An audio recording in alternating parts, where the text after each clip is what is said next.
Hello friends, आप लोग देख सकते हो अभी इस टाइम पे समुद्र में कितना राफ है। अभी ये जून जुलाई महीने में बहुत राफ होता है।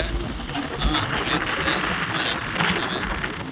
तो आप देखो, हम लोग रोलिंग लेके खा रहे हैं। कल तो हमारा ये तीन रोप टूट गया है।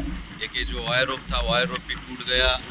3 रस्सी लगाया था, वो भी टूट गया। अभी ये लोग देखो सब कितना रिस्क लेके देखो काम कर रहे हैं ये लोग इधर।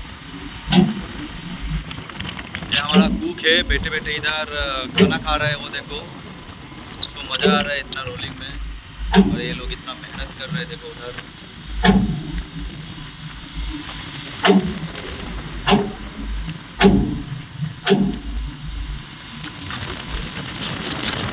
कितना रिस्क लेना पड़ता है देखो।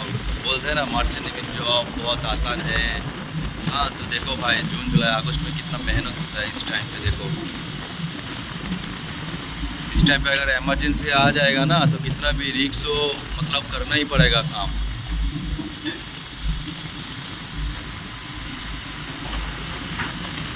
अभी ये देख सकते हो, ये जहाज हमारा कितना हिल रहा है देखो, इधर उधर हो रहा है देखो।